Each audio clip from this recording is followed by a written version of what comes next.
অনেক দিন পরে ছাদ বাগানটা আজকে একটু পরিষ্কার করলাম। আস্তে আস্তে ছাদ বাগানটা পুরোই পরিষ্কার করে নেব।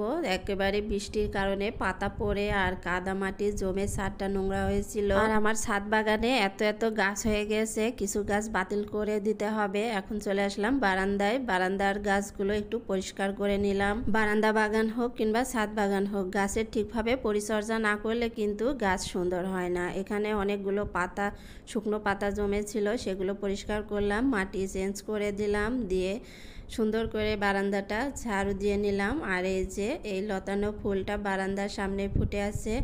ছাদ বাগানে গোলাপ গাছটা একটু খেয়াল করিনি, দেখুন এলা ডালটা কত বড় হয়ে গেছে। মনে হচ্ছে গোলাপ গাছের চেয়ে এই এলা ডালটা বেশি বড় হয়ে গেছে, খেয়াল করিনি। সেই জন্য গাছটার ভিডিও দেওয়ার পর থেকে অনেকেই জিজ্ঞাসা করেছেন এলা ডাল কি। আসলে গোলাপ গাছের গ্রাফটিংয়ের নিচ দিয়ে যে ডালটা, জংলি ডালটা বের হয়, একে এলা ডাল বলে।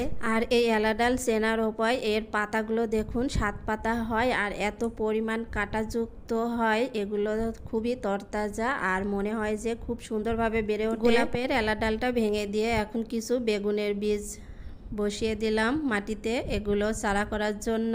আর ছাদ বাগানে এসে যেই কাজই করব না কেন, এই যে আমার ছায়া এসে একেবারে রেডি হয়ে বসে পড়েছে। সে এখন বীজ এগুলো ছিটাবে আর লাগাবে। আমি যেটা করব সেটাই কপি করবে। দেখুন আমি মাটি দিচ্ছি, ও মাটি দিবে, দিয়ে আমি যেই কাজটাই করব ও সেটাই করার চেষ্টা করে। কাজের সময় ঝামেলা করলেও একদিক দিয়ে ভাবলে ভালোই লাগে যে আমি যা যা করি ও কিন্তু সেগুলো করার চেষ্টা করে আর আস্তে আস্তে শিখে যাবে। এভাবেই গাছের প্রতি ভালোবাসা ওর মধ্যেও জাগবে, সেজন্য আর কিছু বলি না।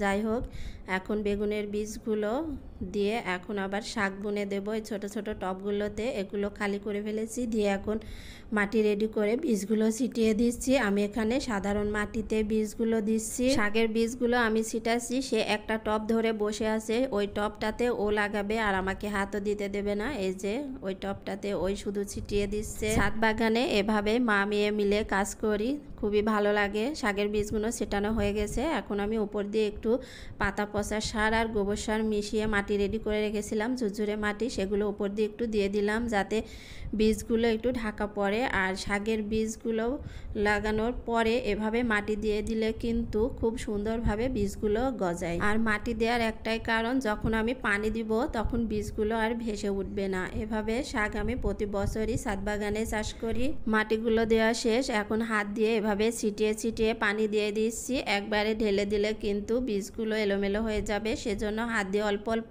করে। ছাদ বাগানে মা মেয়ে মিলে অনেক কাজই আজকে করে ফেললাম। সবাই ভালো থাকবেন, সুস্থ থাকবেন আর আমাদের জন্য অনেক অনেক দোয়া করবেন। আর ভিডিওটি ভালো লাগলে অবশ্যই একটি লাইক, কমেন্ট আর শেয়ার করে দেবেন প্লিজ। সবাইকে অনেক অনেক শুভকামনা রইল। আল্লাহ হাফেজ।